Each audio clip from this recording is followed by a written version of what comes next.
we might cut it there and then go on a little farther in a minute. So you were there on a hunting trip with Brother Branham when Brother Branham talked to the storm. Yes, that was in October of 1963, and we were there. That was Brother Branham and Sister Meady's wedding anniversary. We were there. The storm, I think, was the day before that. And were there many brothers with you there? When we went, we drove from Jeffersonville. There was Brother Wheeler, Brother Banks Woods, David Woods, Brother Welch Evans, Ronnie Evans, and myself. And we drove to Denver, Colorado, and got in there late at night, and then we drove through the pass on over to Kremling and met Brother Branham there the next morning. And it was Brother Branham and Billy Paul were there, and then camped down the road from us about a mile away was John Martin, Earl Martin, Jack Palmer, and Bob Lambert. They were camped about a mile away from where we were camped, and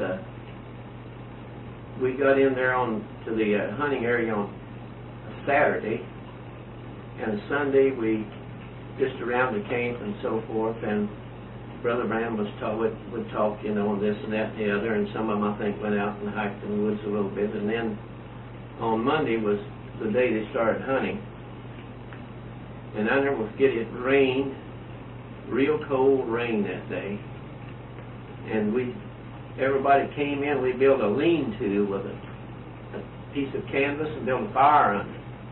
And well, we'd sit under there at nighttime on the fire, and Brother Branham would talk. You know, we'd leave him talk till 8 or 9 o'clock at night, and that's kind of the way that we spent our time. And then, so this one morning, we got up early, and it was just breaking daylight, and he said, it looks like it's going to storm.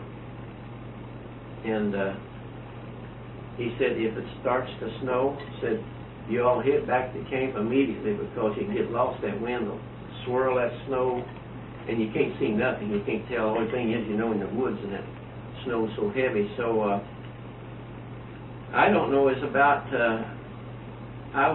went back the other way from the camp, just up a little ways, and I remember those clouds came in, and they were hanging so heavy in this valley, looked like it was so heavy you could just reach up and touch them.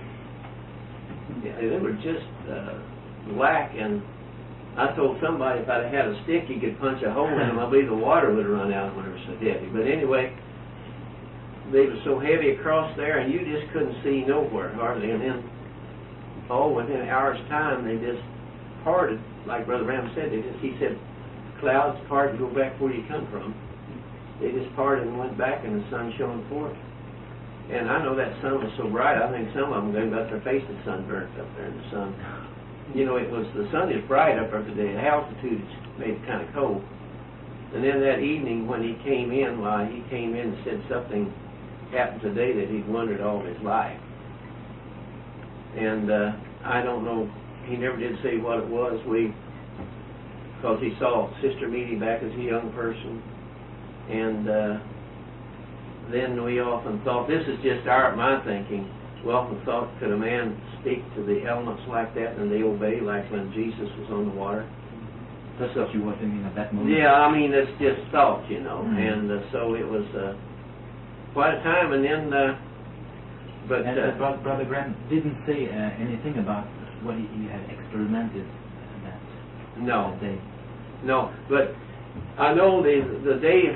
I've got to back up just a little bit, because the day before this happened, hunters were all leaving and going out. The game warden had come in, and some of them had radios, and they said it's going to come a storm, and it was just leaving, going out. Everybody left. Even the other brothers who were in the other camp, they left. And we were up there by ourselves. And so that was the day before, and that evening he was talking about, said, now if it does come a storm like they're thinking, says, you get right back to camp. And we were the only ones left there in that area. And so then the next day is when the storm came through, and he spoke to it, and it just disappeared. And I remember him and I went to down to Kremling the day following that, and I know we pulled into a gas station and a little market or a rancher's supply store. It was kind of everything grocery and hardware, and he said something. I said, "Look, weather looked like it was going to weather down here." He spoke to one fellow, said, "Yeah," I said, "Sure did, but it's sure strange. It just blew out of here." And it was, you know, they were seeing the results of it. And I think when the Martin boys left, they drove through snow going out of Kremlin that evening, or that night, because it was snowing along the road.